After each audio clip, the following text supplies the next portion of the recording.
agora vamos falar da questão política e a Coreia do Norte. Os japoneses acordaram com um alerta de míssil, não é, que foi enviado, passou pelo território do Japão.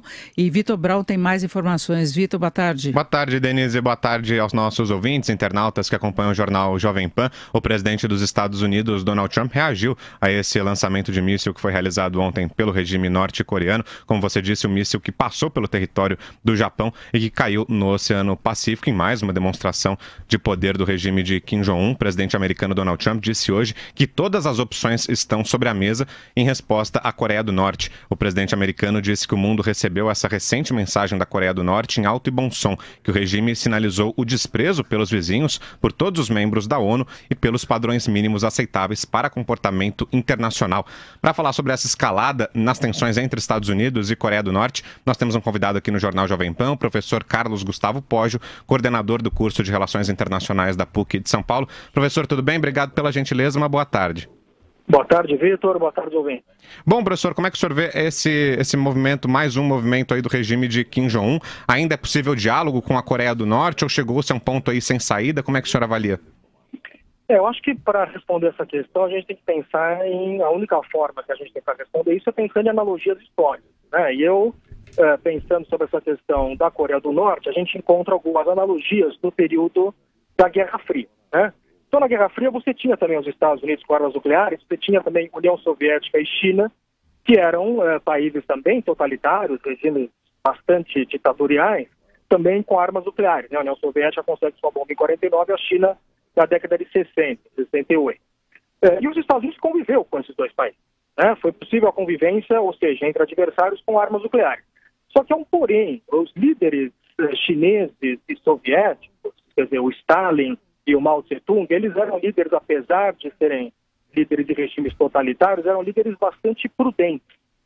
Então você tem uma série de crises durante a Guerra Fria, tem a crise de Berlim de 48, você tem até mesmo as guerras, a Guerra da Coreia, a Guerra do Vietnã, onde você vê um grau de prudência muito grande do Stalin, ou da União Soviética, dos líderes que vieram depois do Stalin, e dos chineses em não entrar num confronto direto com os Estados Unidos. Então a questão que se coloca nesse momento é se o Kim Jong-un vai ter vai ter essa mesma qualidade, né? Se nós vamos observar no Kim Jong-un a mesma prudência que observamos em outros líderes de regimes totalitários. Acho que essa é a grande questão agora. Por outro lado, há uma outra analogia também da época da Guerra Fria, que a gente pode pensar para ajudar a entender o caso norte-coreano, que é a chamada crise dos mísseis cubanos, né? Quando a União Soviética instalou mísseis em Cuba, na década de 60, isso causou uma crise muito forte com os Estados Unidos, foi o momento mais próximo em que se chegou a uma guerra nuclear entre Estados Unidos e União Soviética durante a década de 60. Foi o auge da tensão entre esses dois países. Só que o que aconteceu depois da crise dos mísseis, como sabemos, não houve guerra, por isso estamos aqui conversando hoje. O que nós sabemos do resultado da crise dos mísseis é que, após esse período de tensão absoluta, o que aconteceu depois foi um período chamado de distensão, né? Ou seja, Estados Unidos e União Soviética compreenderam, em meados dos anos 60, que não tinha como eles conviverem nessa sensação de tensão constante com armas nucleares. Então eles acabaram adotando algumas iniciativas diplomáticas, né? No final dos anos 60 e dos anos 70, que você tem um momento de aproximação entre Estados Unidos e União Soviética, eles começam a entrar em alguns acordos diplomáticos, etc. Inclusive, o famoso telefone vermelho que foi instalado para comunicar diretamente entre Washington e Moscou, é dessa época após a crise dos mísseis cubanos, né? Então a gente pode, olhando para essas analogias, pensar como entender o caso norte-coreano. Se nós temos um líder na Coreia do Norte, que apesar de ter todos os problemas que nós conhecemos, presidir um país totalitário, seria um líder prudente, e cada vez mais ele dá sinais de não ser assim tão prudente, e se o auge dessa crise, o que nós estamos vendo, a crise dos mísseis cubanos durou 13 dias, né? O que nós estamos vendo é uma espécie de crise dos mísseis cubanos em câmera lenta, né? A questão é se os líderes de Estados Unidos e Coreia do Norte vão, em algum momento, ter o mesmo discernimento que os líderes do passado tiveram. Acho que essa é a grande questão agora, não dá para saber de fato o que vai acontecer. Professora Denise Campos de Toledo que está falando, boa tarde. Boa tarde, Denise, tudo bem? Eu queria questionar exatamente isso, o senhor confia nesse comportamento dos protagonistas de agora, que há uma diferença em relação ao passado. né? Essa questão da responsabilidade, da impulsividade que eles têm demonstrado em vários aspectos. Então, o senhor acha que dá para ter uma tranquilidade? Porque a gente tem visto aí uma piora nessa provocação. Isso é verdade. De um lado, veja, de fato a qualidade, digamos assim, dos líderes atuais é um pouco abaixo da qualidade dos líderes do passado, né? No caso dos Estados Unidos, ainda que tenhamos todas essas questões da personalidade do Trump, ele é presidente de um país democrático. Portanto, qualquer decisão que ele tomar, ele vai ter que levar em consideração uma série de outras forças, vai ter que consultar uma série de assessores, né? E parece que o Trump já entendeu que os custos de uma guerra com a Coreia do Norte são muito altos, né? Os Estados Unidos têm tropas ali na Coreia do Sul que seriam facilmente atingidas em caso de guerra. Por outro lado, sabemos pouco em relação ao Kim Jong-un. Acho que essa é a grande incógnita hoje, né? Ele é um líder jovem de um país totalmente fechado, do qual se sabe muito pouco.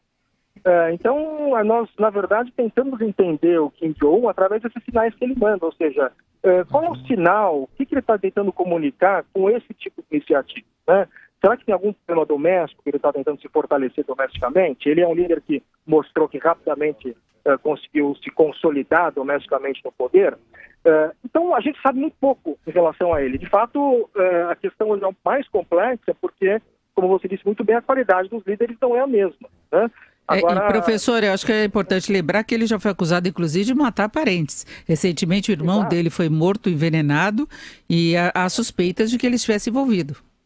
Pois é, a forma que ele se consolidou no poder foi eliminando os potenciais adversários, né? Então sabemos que ele é um líder capaz de tudo para se manter no poder. Agora sabemos também que o que ele mais valoriza é manter-se no poder, é estar no poder. E ele sabe que um ataque nuclear contra algum outro país vai significar a queda dele.